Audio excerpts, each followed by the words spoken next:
boa tarde, Santa Catarina. Quarta-feira, dia 25 de novembro, está no ar a versão SC do Jogo Aberto, ao vivo para todo o território catarinense. É um prazer ter a sua companhia aqui em Floripa, pelo menos. O tempo anda nauseabundo, não sei como anda pelo resto do estado, porém, estamos cá nós para mais um dia de muito trabalho e com muita informação do futebol de Santa Catarina. Para fazer o programa hoje comigo, tá ele, meu parceiro de quase todos os dias, o polivalente Cláudio Onir Miranda. Belíssima camisa rosa, você sabe que eu gosto, não tô tirando onda. E mais uma semana de muito sofrimento, viu? Ah, meu Deus. Rapaz, o que se faz de conta é algo impressionante. Ninguém larga a calculadora. Não, já ouvi todos os tipos de conta. Olha, tem gente assim, Avaí não cai, o outro Figueirense não cai. Aí deu outro, cai os dois. Pelo amor de Deus. Pra cair os dois, a gente fez a projeção até aqui. Tem que dar um... Não. É possível. É possível, mas é muito difícil. Legal, olha só, Cláudio Onir, na sexta-feira teve a reunião na Federação Catarinense de Futebol que definiu a fórmula e o regulamento do Campeonato Catarinense de 2016. A gente ficou devendo aqui, é importante a gente falar. Aquela que nós acreditávamos seria a fórmula. Isso, a mais provável, seria, né? Justamente a mais provável, seria aceita pelos clubes. Vamos dar uma olhadinha então qual foi a proposta. Tinha a proposta número 1 e a número 2. A proposta que bateram o martelo foi a de número 2. Tá aí, pontos corridos com turno, retorno e finais. Uma partida ou duas, isso nas finais, né? Dependendo aí do número de datas disponíveis. E aí, Cláudio, você falava já que era a melhor forma. É o mais interessante, né? Até porque o torcedor gosta muito no estadual de uma grande final. Você tem campeonato de regularidade, que é o brasileiro, você tem mata-mata, que é a Copa do Brasil. E no campeonato estadual, eu não gosto muito de várias fórmulas, não. Prefiro o campeonato da forma que é. Poderia até ter, se tivesse disponibilidade de datas, final de turno e de retorno. Como não tem essa possibilidade, o que acontece? Nós temos uma final de campeonato que pode ser em uma única partida, na casa daquele que fez a maior pontuação durante toda a competição, ou em duas partidas, seria mais interessante, até a presença dos dois públicos, das equipes que fizeram a melhor campanha no campeonato. Acho que o acerto foi total. É a melhor fórmula. Vamos ter um turno, campeão, retorno, campeão e a grande final do campeonato. Aí já está definido também, se o campeão do turno e do retorno for o mesmo clube, já é campeão automaticamente? Não, tem que ser, né? Opa! Tem que ser, obrigatoriamente. Né? Não pode ser diferente. Até porque, assim, agora, talvez, se for para consolidar, para ficar essa competição, que crie nomes, talvez, tradicionais para permanecer durante um bom tempo, como a gente também tinha falado outra vez, Taça Rio, Taça Guanabara. Copa Santa Catarina, aí começa a homenagear cidades ou regiões do estado com relação a outra Copa. Isso eu acho muito interessante para que possamos ter a presença do público, um campeonato também um pouco mais rentável, o que não tem acontecido nos últimos anos, viu? Campeonato catarinense está sendo deficitário para todos. Né? Clube grande, clube pequeno, está todo mundo se complicando com relação ao Campeonato Catarinense. Pois é, e também tem um outro detalhe a respeito do campeonato que vai ser interessante a gente acompanhar, porque algumas equipes, principalmente o Figueirense, que já havia falado na Band FM, através do presidente Wilfredo Brillinger, de falar de disputar essa primeira fase da competição do estadual, um período do campeonato estadual, com a rapaziada da base, né? Para dar não só cancha para os meninos, mas também para dar folga para os profissionais, para essa rapaziada que vai disputar a Liga Sul Minas Rio. O que diminui a probabilidade do clube conquistar o título, né? Aí você vai brigar muito forte no retorno do campeonato, provavelmente. Porque no turno, entrando com uma equipe, tendo como base a garotada, logicamente as equipes do interior do estado, nós temos visto isso, aquelas equipes consideradas de menor porte, elas vêm voando, elas chegam voando. Sim. E tem maior possibilidade de levar o turno da competição. Por quê? Tem mais tempo para trabalhar, mais tempo para montar o seu time. O Cristiúma, uma equipe, já começa a montar para 2016. O Joinville já está pensando nisso com o rebaixamento para a Série B. A dificuldade de Avaí e Figueirense, qual é? A dificuldade é que não sabe nem o que vai disputar no ano que vem. Não sabe nem o calendário do próximo ano. Diferente que a Chapecoense já tem. Próprio Joinville, por mal ou bem. Tanto que o Joinville já confirmou o PC Guzmão pro ano que vem, está fazendo alteração na comissão técnica e já está conversando com alguns jogadores. Aqueles que vão servir de base para o Joinville ano que vem. Cristiúma está fazendo o mesmo. Para o Figueirense e Avaí, fica um pouco mais complicado, até mesmo a definição de comissão técnica.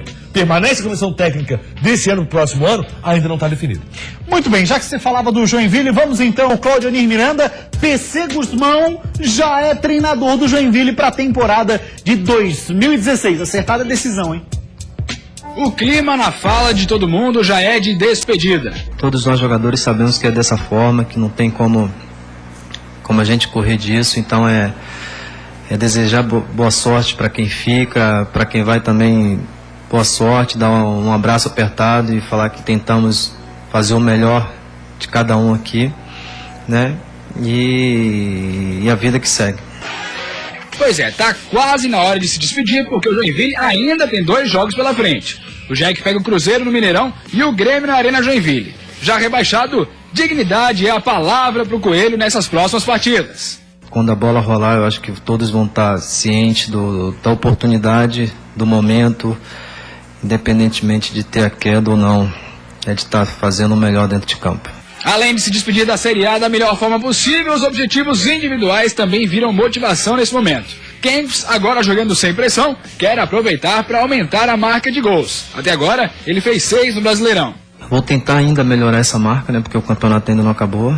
Tentar fazer nesses 2 jogos o meu melhor. Se o período é bom para destacar as individualidades dos jogadores, em relação à área técnica, pouco pode ser feito. O projeto é a disputa da Série B do ano que vem. E nesse sentido, o Jack quer continuidade. A diretoria renovou com o técnico PC Guzmão para 2016. O aproveitamento de 5 vitórias, 7 empates e 10 derrotas foi suficiente para que o treinador continuasse na temporada que vem. Só que teve mexe-mexe fora das 4 linhas. O então auxiliar técnico Franco Rafael Miller e o preparador físico Alexandre Souza foram demitidos. O novo preparador físico Flávio Trevisan já começou os trabalhos no tricolor no treino de ontem. Legal, rapaziada, já está interagindo conosco na nossa fanpage do Facebook. Para você que não sabe, /Jogo Aberto, vai lá no Face e curte. Vamos ver quem é que está participando conosco? Na postagem do Jack, o Carlos Eduardo Fuzzi diz assim: levantar a cabeça e focar na segundona de 2016, a Série B, diz ele. O João Campolino fala: fez a coisa certa, parabéns. Falando sobre a renovação de contrato do PC Guzmão. Ontem, você, Claudionir Miranda, já falava sobre isso. O Joinville deveria permanecer com o PC, porque até nós mesmos fomos surpreendidos pelo PC que comandou o Jack. Belíssima campanha fez PC Guzmão, ele conseguiu pelo menos dar para o Joinville um pouco mais de dignidade. Deixou de ser saco de pancada a equipe do Joinville. Embora termine a competição muito mal, na última posição, o Joinville decepcionou em poucos jogos. Um deles foi contra o Vasco da Gama, quando tomou em 10 minutos 2 gols. E isso foi uma grande decepção. Mas eu acho que o PC Guzmão deu uma outra cara para o Joinville, e falávamos isso já lá na trajetória, na tentativa do Joinville de fugir quando conseguiu sair da última posição do campeonato, acabou voltando. O PC Guzmão tinha um trabalho muito difícil, muito complicado pela frente. Conseguiu demonstrar a sua qualidade e por isso permanece para o campeonato catarinense. O Joinville ainda quer um título estadual que bateu na trave esse ano, tem muito próximo disso, por um erro administrativo. Acabou não acontecendo o título joinvilense. Então o Joinville quer retornar à Série A do Campeonato Brasileiro e quem sabe retornar com um pouco mais de qualidade. Retornar para ficar um pouco mais no Campeonato Brasileiro da Primeira Divisão. Então esse é o Joinville que o torcedor quer ver. O torcedor que foi para o estádio, que sonhou no estadual, que sonhou no Brasileiro e acaba o ano tendo um pesadelo. Criciúma, o Joinville, aliás, como último colocado, grande lanterna do Campeonato Brasileiro. Um Joinville que sequer disputou a Série A do Campeonato Brasileiro. Quando eu digo sequer disputou, é porque em momento algum botou o pé na Série A. Em todo momento esteve na Série B. Saiu da Série B, permaneceu nela, sempre na zona de rebaixamento, o Z4, que ninguém quer saber. E o próximo adversário do Joinville, na penúltima rodada do Campeonato Brasileiro, é o Cruzeiro, fora de casa, no Mineirão. Cruzeiro do Mano Menezes, que hoje é o 8º colocado. Eu fui dar uma pesquisada, Claudinei, nas notícias sobre o Cruzeiro. Por lá o assunto é um só: 2016. Não tem como ser diferente, né? Mas foi uma recuperação também impressionante. É bom lembrar como pegou o Mano Menezes o time do Cruzeiro. Jogando muito pouco, com probabilidade de ser rebaixado, muito próximo da zona de rebaixamento, rondava o mesmo momento que vivia naquela oportunidade de Figueirense e Avaí. O Cruzeiro não conseguia desgrudar ali da proximidade. Com o Mano Menezes foi um time muito mais tranquilo, jogando mais futebol. Acho que os 2 últimos jogos, quando se fala em dignidade para o time do Joinville, os 2 últimos jogos são muito difíceis, muito complicados. Cruzeiro e Grêmio. Dá para pensar em ter pontos nesses jogos? Acho muito difícil. Claudinei, deixa eu mandar aqui um grande abraço pra rapaziada da Sucolândia, lá na Rua dos Ilhéus. Lá a televisão agora tá ligada, todo mundo assistindo. O Vitor, torcedor do Avaí, diz que é artilheiro, diz que joga bola, não sei. O Marcelo e a Fátima, torcedores da Chapecoense. E também tem o Taura, todo mundo fala por lá que ele é machão. Mas essa rapaziada Curte demais o Jogo Aberto SC, hein, Claudionir? Muito obrigado ao pessoal dos Colândia, um grande abraço. Vamos nessa, moçada. Depois, se quiser lá comer uma coxinha, pode botar na minha conta, tá, Claudionir? Tá certo. Tá, tudo Não sei bem. se tem crédito lá, mas vou passar. Eu paguei a conta hoje, tá zerado, tá tudo certo, tá tudo em dia. Se tu for lá, os caras não deixar, tu me liga que daí eu falo com eles lá.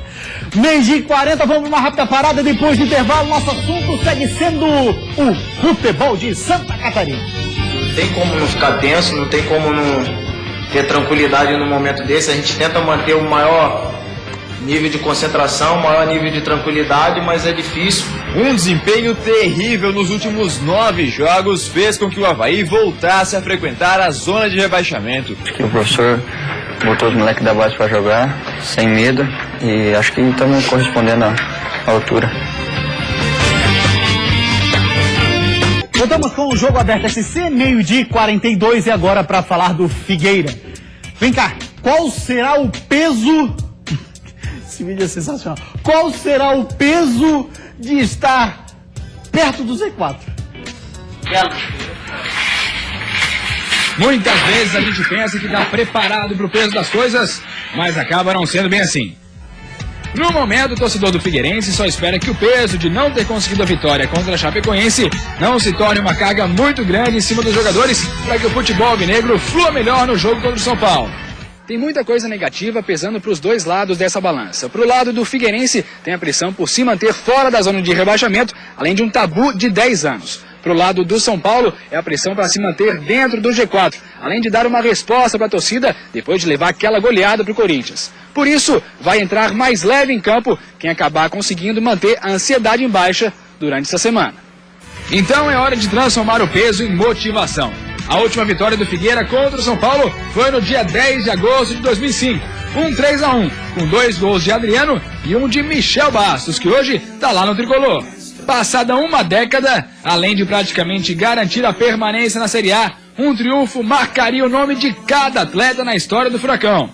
Acho que é normal, né? Não tem como não ficar tenso, não tem como não ter tranquilidade no momento desse. A gente tenta manter o maior nível de concentração, o maior nível de tranquilidade, mas é difícil. É uma situação complicada, né? Uma situação de rebaixamento, onde ninguém quer estar. Reta final e semana cheia para trabalhar também é sinônimo de reflexão. Os jogadores começam a botar na balança os prós e os contras do ano. E se não foi um ano perfeito, é a chance para tentar dar um gás a mais no final e tentar fechar a temporada com chave de ouro. Deixei de desejar em alguns momentos, tenho essa consciência, mas sempre trabalhei, sempre dei o meu melhor. Isso, eu saio, se eu não renovar, eu saio com a cabeça erguida, porque sempre dei o meu melhor, sempre tentei ajudar no máximo, dentro, fora, sempre dei o meu melhor para o Figueirense. Isso é verdade, Flamengo. Eu acompanhei alguns jogos do Rafael Bastos na questão de reclamar porque não estava sendo escalado. Isso nunca aconteceu com ele. Sempre trabalhou de boa e sempre foi um cara com um discurso otimista. Mesmo sendo reserva, a gente pegava ele ali abraçando jogadores na saída de campo e tudo mais. Bom profissional, tá devendo. Rafael Bastos não conseguiu, depois da contusão, voltar a jogar o seu bom Ele fez futebol. um bom estadual. E fez um bom estadual e tá devendo. Tá devendo. Na totalidade tá devendo. Acho que Rafael Bastos é bom jogador, bom profissional, cara, gente boa demais. Agora, no último jogo, por exemplo, não foi tão bem assim como não foi bem o Figueirense. Eu acho que o emocional tem que ser trabalhado no estádio Orlando Scarpelli. O emocional pesou demais no último compromisso do Figueirense. Foi forte demais, você via isso, com a bola pesando, com a bola pegando fogo, e os jogadores não conseguiram fazer seu papel. Contra o São Paulo, pega o São Paulo conturbado, São Paulo cheio de problemas. Mas eu estava dando uma olhada, rapaz, teve protesto ontem, que eles disputaram a final do Sub-20, né? Isso, venceram o Atlético Paraná 2-0. E aí tinha a faixa da torcida chamando jogadores de frouxos. Isso aí, Clóvis, o que você acha? Que é bom ou ruim que o Figueirense? Tem os dois lados, O Figueirense jogar com o São Paulo sempre é muito difícil. São Paulo tem uma equipe melhor que a do Figueirense. Historicamente, né? Sim, e assim, o São Paulo é melhor. O São Paulo está no G4. São Paulo pratica um futebol melhor. Só que São Paulo vive um momento ruim. Dá para tirar proveito disso? Depende muito. Por exemplo, se os 15 minutos iniciais do Figueirense não tomar gol, isso favorece a equipe do Figueirense. Porque o torcedor vai partir para cima do São Paulo. Se o Figueirense consegue encaixar o contragolpe, isso favorece o Figueirense. De repente, consegue fazer um gol e aí afunda ainda mais o São Paulo na crise. Mas é muito difícil. São Paulo tem um time melhor. Eu repito, trazer um ponto do Morumbi para o Figueirense vai ser muito difícil. Vai ser muito complicado. Eu também acho que seria ótimo. Não, e muito excepcional. difícil. Eu também acho que seria difícil. Muito difícil. O São Paulo vai querer que o Figueirense... contigo demais hoje. Não, mas o São Paulo vai querer que o Figueirense pague essa conta. Sim. Né? Não é, isso é óbvio. E assim, então o Figueirense vai ter que assim, ó, estar muito focado, muito ligado e o emocional em dia. O Figueirense decepcionou na questão emocional no último compromisso. Foi algo impressionante. Dava essa impressão, era jogo né? para ter vencido. Dava essa impressão. A gente Sim. comentou sobre isso ontem. A questão da perna tá pesada, do time tá afobado para fazer Você o pegava gol. uma meia cancha que não trabalhava, a lateral não funcionava, principalmente o lado esquerdo. Foi decepcionante demais o que nós vimos. E o ataque do Figueirense foi inoperante. O primeiro tempo do Figueirense foi ridículo. O segundo tempo não. O Figueirense jogou um pouco mais, teve a oportunidade de vencer. E a finalização, mais uma vez, foi o problema sério do Figueirense. Figueirense marcou um gol de pênalti contra a Ponte Preta. E está longe de conseguir construir jogadas. Então vamos ver como vai se comportar esse Figueirense contra o São Paulo, num jogo complicadíssimo. Posse de bola vai ser de São Paulo o tempo todo. Isso já é normal nos jogos do Figueirense. Exatamente. Mas que o Figueirense apresente futebol um pouco melhor. É uma característica, quase um DNA do Figueirense Sim. na Série A do Campeonato Brasileiro. É um time que se fecha lá atrás. As melhores campanhas do Figueirense foram assim. Sim. Não foi, quando tentou jogar de igual para igual, só tomou sarrafada. Até porque não tem essa condição. O Figueirense não tem grupo para isso. O Figueirense, o Hudson Coutinho, qualquer técnico, teria dificuldade para mexer no time do Figueirense. Porque o Figueirense tem um grupo que tem uma boa zaga, uma zaga muito forte, um excelente goleiro, os laterais que já trabalharam pior e melhor, já trabalhou pior o Leandro Silva, vive um bom momento como lateral direito, o lateral esquerdo Juninho já foi melhor, tá pior. Né? A meia cancha do Figueirense tem sido um grande problema com relação à camisa 10 do Figueirense. Aquela eterna situação do camisa 10 continua. Já o que? Terceiro ano a gente tá entrando terceiro ano vamos falar sobre isso. E o ataque do Figueirense tem o Cleitinho como referência. Tem o Cleitinho como grande jogador. Os demais são coadjuvantes que vão aparecendo, embora Dudu tenha feito gols importantes. O Marcão, que era o cara dos gols históricos, né, quem sabe possa voltar a fazer isso nesses jogos finais do Figueirense. Vamos agora falar do Avaí, porque o aproveitamento do Leão nas últimas 9 partidas fez com que a equipe do sul da ilha de Santa Catarina entrasse lá no Z4. Na verdade, o Avaí estava pedindo um bom tempo para entrar na zona de rebaixamento, né? E agora tá. Um desempenho terrível nos últimos 9 jogos fez com que o Avaí voltasse a frequentar a zona de rebaixamento. Com apenas uma vitória, 3 empates e 5 derrotas, o Avaí somou 6 dos 27 pontos que disputou nas últimas 9 rodadas. Um aproveitamento de apenas 22%. A situação ficou tão crítica que o Leão pode até ser rebaixado na próxima rodada, caso perca para Ponte Preta e Figueirense e Coritiba vençam seus jogos. A boa notícia é que Raul Cabral vai poder contar com 2 titulares que voltam de suspensão, Romário e Eduardo Neto. Além deles, Everton Silva, herói da vitória contra a Chape, também fica à disposição para o jogo de sábado à noite no estádio da Ressacada. Sábado à noite o bicho vai pegar na Ressacada. Não tem outro resultado pra mim. Aquela história, tem que ganhar na marra. Tem que ir pra cima da ponte e vencer. É vencer um retorno muito parecido com o que foi o turno do campeonato. O Avaí, nas 19 primeiras rodadas, fez 20 pontos na competição. Agora nós temos 17 rodadas, o Avaí fez 18 pontos. Está muito parecido com o que foi o primeiro turno. O problema é que as equipes que estavam lá embaixo estão fazendo campanhas melhores. O Vasco faz uma campanha próxima lá de G4. O Coritiba cresceu muito na competição, faz uma campanha de 12º colocado. Então, por tudo isso, o que acontece? O Avaí faz uma campanha próxima do turno, mas os outros fazem uma campanha melhor. O Figueirense, que no turno fez 20 pontos, já alcançou 20 em 17 rodadas. Então, essa é a diferença que fez o Avaí cair para a zona de rebaixamento. A campanha do Avaí não é tão diferente do que foi o turno do campeonato, não. É verdade. E eu tava dando uma olhada no notícias da Ponte Preta, Clã, que hoje é a 9ª colocada do Campeonato Brasileiro da Série A. O zagueiro Renato Chaves, ele vem pra cá pensando em vitória. E aquela possibilidade de time reserva aqui não existe? Já foi afastado. Inclusive o Marcelo Lomba, que tá para nascer mais um filho, já tem um garoto, ele não sabe o sexo dessa criança agora, preferiu não saber antecipadamente. O Lombadinho. O Lomba ganhou mais um dia de folga, folgou ontem, mas está se apresentando hoje no Moisés Lucarelli, que é um grande goleiro, vem... Foi uma piada isso? Era, cara, claro! Eu não tinha entendido. Eu tava aqui, eu tava processando. Isso foi uma piada. Claro, o filho do Lomba é o Lombadinho. Então o que acontece? Marcelo Lomba, um dos principais goleiros do futebol brasileiro, que não pertence à Ponte Preta, está tentando Bahia, né? E ao Bahia, está tentando mantê-lo no Moisés Lucarelli. Marcelo Lomba está confirmado para esse jogo. Quem não vem é Birubiru, isso está confirmado, está fora, e também o Borges fora. Mas o Borges não é unanimidade e sequer é titular absoluto na equipe da Ponte. Então um jogo muito difícil para o Avaí, onde também no emocional vai ter que ter muito bem trabalhado na ressacada. Vamos dar uma olhadinha, a matéria que foi publicada no infoesporte.com.br falando sobre o retrospecto do Avaí diante da Ponte no Campeonato Brasileiro da Série A. e nos confrontos da equipe. Retrospecto do Avaí contra a Ponte é negativo. O Leão da Ilha precisa vencer paulistas para seguir vivo na luta contra o rebaixamento. O que acontece é o seguinte, Polivalente. Nesses jogos aí, são 4 vitórias da Ponte, 2 empates e 1 vitória do Avaí, hein? É aquela questão, a mesma história que o Figueirense. O Figueirense jamais venceu no Morumbi. O Avaí tem um retrospecto negativo, mas isso aí pode ficar para a história. O Avaí tem que fazer o seu papel. Se não vencer a Ponte Preta, dificilmente o Avaí escapa dessa. Agora, o Avaí tem que vencer a Ponte. Tem um detalhe, a Ponte, nos últimos 3 jogos, fez apenas 1 ponto. Então, certamente a equipe não vive o seu melhor momento no campeonato. A gente sabe que campeonatos de altos e baixos, campeonato longo, isso acontece muito. E me parece que a Ponte atravessa uma má fase no momento. Embora tivesse jogado muito melhor que o Figueirense. Naquele campeonato, o Figueirense jogou mais, até merecia o melhor resultado, no erro de arbitragem acabou sendo prejudicado. Essa Ponte enfrentou o Flamengo fora de casa, lá no Mané Garrincha, empatou em 1-1. Então a Ponte tem que ser respeitada. Joga mais que o Avaí, tem mais time que o Avaí. O coletivo é melhor que o coletivo do Avaí. Então tem que ter superação do Avaí para conseguir vencer a Ponte. Na normalidade, da Ponte Preta um empate. Se não tiver superação, o Avaí não passa. 12h52, vamos para uma rápida parada. Depois do intervalo, a gente segue falando sobre o futebol catarinense. E tem uma história do Zé Carlos que está lá no CRB, hein? Zé Carlos aprontando mais uma das suas. O professor botou os moleques da base para jogar, sem medo, e acho que estamos correspondendo à altura. E agora é continuar bem, se Deus quiser, ano que vem ser melhor ainda. Salve, salve, galera. Aqui eu, MC Guimê, e pra você crer, isso é Jogo Aberto SC. É nóis. Voltamos com o Jogo Aberto SC, 12h56. E agora para falar do Criciúma, que já está planejando 2016. Mas antes ainda tem, claro, o jogo com o CRB. Mas mesmo assim, a meta do Tigre para o ano que vem já está sendo traçada. Com apenas um jogo contra o CRB, faltando para terminar o campeonato, o Criciúma tenta desde já fazer a equipe tomar forma para 2016.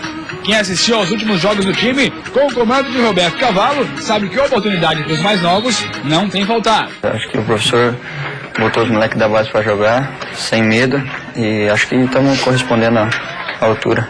E agora é continuar bem, se Deus quiser, ano que vem ser melhor ainda. O treinador e a diretoria parecem estar alinhados. O presidente Jaime Dalfarra já fala em manter pelo menos 80% do elenco para o ano que vem. Uma das estratégias para que essa meta seja alcançada é um acordo com os atletas para que seja pago um valor salarial durante o catarinense e outro valor durante o brasileiro.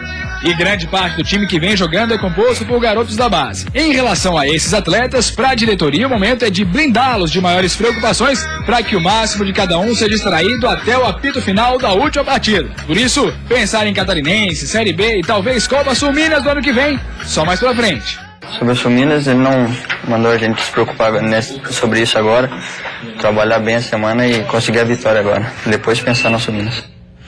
Pois é, galera, assim, ó, certas coisas não dá pra entender, né, da CBF. Certas e várias, e a maioria, né? Por que esse ranking não é público? Pra, por exemplo, o Criciúma saber o que precisa fazer, a Chapecoense saber o que precisa fazer, no mesmo modo o Avaí, por aí vai. Mas é o seguinte, o futebol brasileiro, ele não gosta de trabalhar com projeto, ele não gosta de trabalhar com projeção financeira. O futebol brasileiro é assim, a casa do futebol brasileiro, do jeito que tá. A CBF é assim, vai tocando do jeito que tá. Os clubes é que estão no sentido contrário. Os clubes estão fazendo projeto, estão se planejando financeiramente. Os clubes é que estão no outro caminho. A CBF ainda não entrou nessa mão. Daqui a pouco os caras vão chegar. Epa, essa CBF aí não sei. Mas é lógico. E isso quando você começa a pensar em ligas, você começa a pensar em opções de torneio, é porque a CBF não está conseguindo comandar. Você tem o campeão brasileiro que recebe a taça dentro do Brasil, não precisava nem mexer no passaporte. O presidente da CBF não marca presença na entrega da taça. Tem algo errado. Muita coisa errada, né? Será que tem? Vamos falar então do próximo jogo, é contra o CRB, Claudine. O CRB, não, é contra o CRB, que é o 10º colocado. O Criciúma está na 13ª posição, 12º é o Paraná. Precisa torcer para o Paraná, pelo menos empatar com o Sampaio Corrêa fora de casa, o Tigre, e vencer o seu jogo para fechar numa posição melhor, que seria a 12ª posição. Não vai mexer no ano do Criciúma, que foi muito ruim. Eu acho que uma vitória do Criciúma, aí sim, se despede do Liberto Luiz, esse ano pelo menos com uma vitória. O torcedor sofreu demais. O ano do Criciúma foi péssimo. Tudo que poderia dar errado pro Criciúma deu. Fez campeonato catarinense muito ruim, campeonato brasileiro Série B péssimo. O Criciúma é para estar lutando até a última rodada. Não seria a última rodada, porque já está definido, mas que não tem que estar lutando, tem que estar brigando até os momentos finais da competição. Pelo contrário, nos momentos finais, o Criciúma estava querendo se afastar da zona de rebaixamento. Acertou no Roberto Cavalo, acertou nas dispensas, acertou em começar a projeção para o próximo ano. Então, Criciúma, esse é o trabalho desse momento. E principalmente da renovação do Luiz, que está confirmado, está fora desse jogo com o CRB. Não vai participar do último jogo, mas está confirmado para 2016, o que é excelente. Eu acho que com o Roberto Cavalo, aí sim o Criciúma começa a fazer um projeto pé no chão.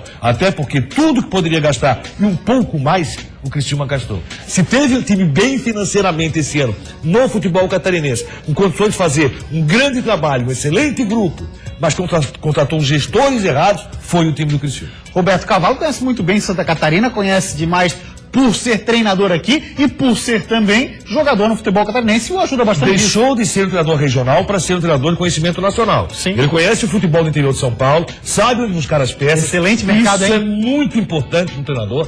Conhecer o futebol interior paulista e saber onde buscar peças que podem ajudar na montagem do seu time. Você vê que a garotada está trabalhando. Ele sabe com quem vai poder contar. Está buscando gente, até mesmo no amador da região de Criciúma. E aí, quando ele for, ele vai buscar em posições pontuais para acertar esse Criciúma para o ano que vem. Criciúma vem forte, próximo ano pode ter certeza. Falando em Criciúma, a gente vendo aí o estádio Heriberto Rios, a rapaziada correndo por lá, quem correu já demais por ali, conhece todos os atalhos dentro e fora de campo do Heriberto Rios, é Zé Carlos, né? Zé Carlos, que é o artilheiro do Campeonato Brasileiro da Série B, Claudinho, estava no CRB, mas aí foi tentar uma renovação de contrato e saiu. Por que o Zé Carlos não é um jogador, por exemplo, assim, ele foi lá, a malandragem, Zé Carlos todo mundo conhece, né? O Criciúma conhece muito bem. O Zé Carlos, assim, na hora de renovar o contrato, ó, tem tal clube me querendo, tal outro clube também me querendo. E ele sabe disso, porque o Zé Carlos marca gols. O Zé Carlos é um cara muito interessante para a Série B do Campeonato Brasileiro. Até Série C hoje, se tivesse uma cabeça boa, o Zé Carlos até talvez estivesse plano uma Série A, mas não tem. No próprio Cruzeiro, onde eles têm um tempo. Mas acaba não tendo. Então o que acontece? Ele é bom para a Série B do Campeonato Brasileiro, mas é muito encrenqueiro. E esse tipo de jogador, mesmo sendo artilheiro, vai perdendo seu espaço. Tanto é que ele tentou tanto fazer leilão no CRB, que o CRB disse assim, ó, meu filho, deixa. Te afasta, deixa. O CRB ofereceu a renovação de contrato pro Zé Carlos, aí o Zé Carlos disse, não, vou pensar um pouco. Aí o CRB disse, vamos assinar. Voltou a carga. Aí o Zé Carlos, eu queria mais isso. Aí você, peraí, tá de sacanagem, não, porque tem gente interessada, então assina com quem tá interessado. E quantas vezes a gente noticiou que ele fez isso no Criciúma, né? De lá na sala do presidente, a Tenor Angelão e o Tenor, quer quanto? Tá, e ficou. Muito comum. Se nós formos colocar na balança várias contratações feitas no futebol catarinense esse ano, nós vamos ver que tivemos acertos, mas também tivemos muito erro. Verdade. Vamos dar uma olhadinha agora no que diz o portal Redicom SC sobre a Chapecoense, que também está pensando em 2016. Esse é o Guto Ferreira, mas a gente quer, na verdade, é o print. Valeu, rapaziada. Olha lá.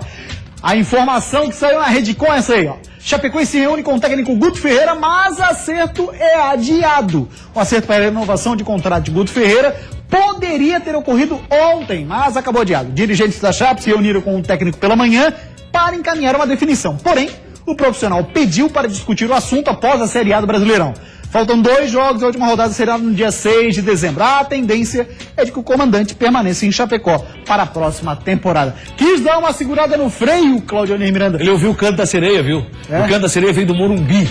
Logo ele chegou a ser ventilado lá pela imprensa de São Paulo. Claro, então dá uma segurada, o canto da sereia pode me levar para o Morumbi. Na verdade, aí hoje pela manhã... Desculpa, aí o torcedor vai dizer, mas o que tem a ver o cara assinar contrato aqui? É porque depois aí dificulta numa multa rescisória. É que tiver qualquer coisa assim, ele fica de boa para renovar, né? Para, por exemplo, ser contratado por outra equipe. Se esse era o peso que estava na balança do Guto Ferreira, Guto, pode conversar de novo. Porque o que acontece é o seguinte, o São Paulo hoje pela manhã descartou totalmente a possibilidade de Guto Ferreira ir para o Morumbi, assim como o Paulo Autuori. Está muito próximo do acerto com o técnico estrangeiro no São Paulo, mais uma vez, e não técnico do Brasil. Guto Ferreira, acredito eu, fez um bom trabalho, conseguiu achar um local muito bom para o Kleber Santana jogar dentro da Chapecoense. Acho que o Guto Ferreira é outro bom técnico para permanecer no futebol catarinense ano que vem. Muito bem, tá então o Guto Ferreira encaminhando acerto com a Chape. E você sabe, todo ano o Jogo Aberto SC faz a eleição do gol mais bonito do ano e também da defesa mais bonita, que é o Prêmio Luva de Ouro. Vamos relembrar quem já são os finalistas, por favor? Vamos nessa, os 2 finalistas de janeiro a outubro são os seguintes. Vamos lá, começando pelo mês de janeiro, o Campeonato Catarinense estava rolando e o Ivan ainda estava por lá e fez essa defesaça. Já fui com o Avaí, primeiro jogo 2-2. Joinville saiu na frente 2-0, 2-2. E aí depois o Wagner do Avaí, no mês de fevereiro, foi o vencedor do mês. Wagner praticamente acertado com o Palmeiras. Notícia ontem, bombou no Brasil inteiro. E esse Wagner fez um grande estadual. Rodrigo Rocha, do Guarani. Bom goleiro, hein? Fez a defesa fez cada defesa no estadual, foi algo impressionante. Bom goleiro, Rodrigo Rocha. Depois do mês de abril, ele de novo, né? O Rodrigo Rocha, no estádio da Ressacada. Olha lá. Segurou o que pôde, mas não segurou o Guarani, né? O Guarani foi para segundo ano. Aí, mês de abril de novo, ele, Rodrigo Rocha, sendo decisivo contra o Avaí na Ressacada. Esse jogo não foi uma das defesas. Eu lembro que ele fez uma excelente várias partida. defesas e foi goleado o Guarani. Alex Muralha do Figueira em maio. Grande ano do Alex Muralha, grande goleiro. Eu acho que viveu um grande momento pelo Flamengo. Tá aí, Alex Muralha do Figueira também teve em junho. Em julho, Luiz do Criciúma, que fica no Heriberto Rios pro ano que vem. Confirmadíssimo para 2016, foi muito importante na campanha do Criciúma, pífia na Série B do Brasileiro. Mas se não é o Luiz, o Criciúma está disputando zona de rebaixamento. Agosto de novo ele, Alex Muralha contra o Flu. Uma das mais belas defesas do Campeonato Brasileiro, essa aí até porque ele foi pego no contrapé. E o Danilo da Chape também pegou um bocado de setembro. Importantíssimo na campanha, nesse final teve fora e o Nivaldo fechou. E o Agenor no mês de outubro pegou pênalti e tudo mais nessa partida. Aí a gente tem alguns lances do Agenor nesse jogo e apenas poderíamos escolher um. E foi o vencedor do mês de outubro com essa defesa. E o Agenor não livrou o Joinville do rebaixamento. Verdade. Valeu, Polivalente, grande abraço. O Jogo Aberto é assim que a gente fica por aqui. A gente volta amanhã. Pra você, uma ótima tarde. Tchau, até amanhã.